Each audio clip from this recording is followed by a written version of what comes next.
This is a June update on my 112-gallon Average Reef.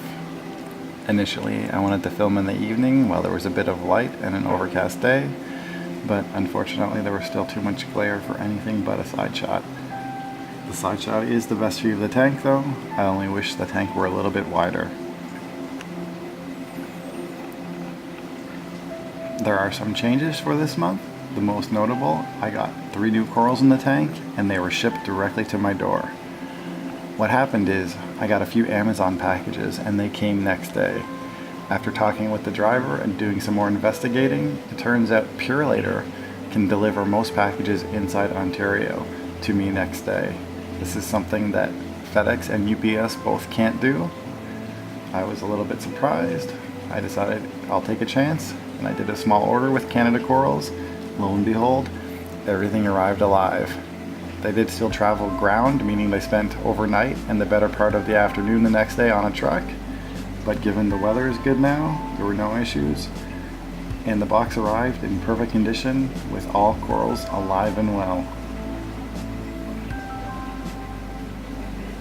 I've wanted a Montipora for this spot for a long time and picked up this nice orange Setosa. It's a nice extra large frag, which will hopefully become a colony in the near future. It's looking good, despite the fact I did drop it a couple of times while gluing it in place.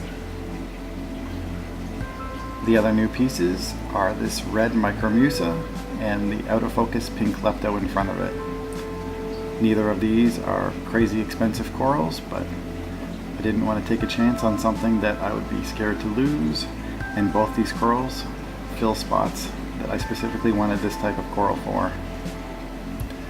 The pink Lepto hasn't really colored up yet, but if the blue one to the left of it is any indication, it should do well there.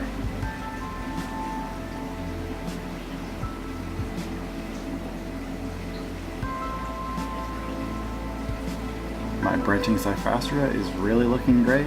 You can't see it from this side, but it's starting to encrust onto the rock. Hopefully soon it will shoot up. My red Goniapora is really starting to encrust over the frag plug. You can barely see where it was glued on. I'm hoping this guy continues to do well. Ever since I moved the Grandies, they are also looking great. This shot is a little bit overexposed, but there's definitely a new eye forming on my Space Invaders Pectimia. In case you're wondering, that stuff in the background is just sponge off the live rock floating around. The one issue I've had is my giant green leather has fallen over. I think it's just getting too heavy. It's on a rock that was wedged into the rock. So it's sitting a little bit lower in the tank now. It looks fine like this, but unfortunately it's basically resting right up against the front glass. The fish can still squeeze by, as you can see, but it's a real pain to clean the glass, and since I already have a pretty narrow tank, this makes it look even more narrow. My options are to either get a whole bunch of epoxy, frag it, or perhaps move it over here. This is basically the only free spot I have for such a large colony. I'm showing the bottom of the glass here because I'm kind of debating bringing back some paly frags from my frag tank and putting them on the glass itself. I haven't really decided if that's going to look good or not yet.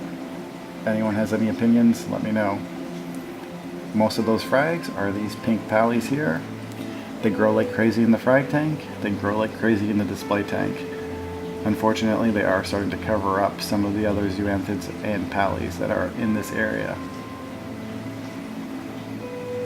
Interestingly enough, just a little bit further over, these green Rhodactis mushrooms are growing over the pink palys. Everybody's overgrowing everybody. There's still some space on this side of the rockwork.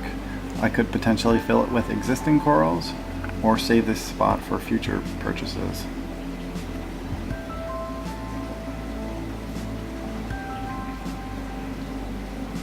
One of these days I may decide to cut back or remove some of these giant softies, but I don't think I'll be doing that anytime soon.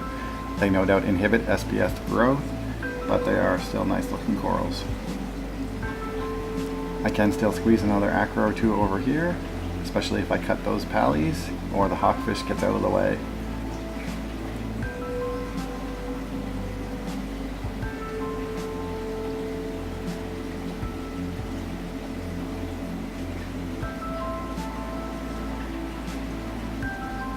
Despite the fact it's summer, still planning on working on the tank a lot. Doing a little fine tuning. Gotta figure out what I'm gonna do with that green leather. And adjusting a few more things. I really gotta figure out what I'm gonna do with all those frags in the frag tank. I'll shoot another video on that soon. And the other thing I'm noticing looking at my tank, the corals are looking great, the fish are looking great, but I probably could use a few more fish. That's about it for now.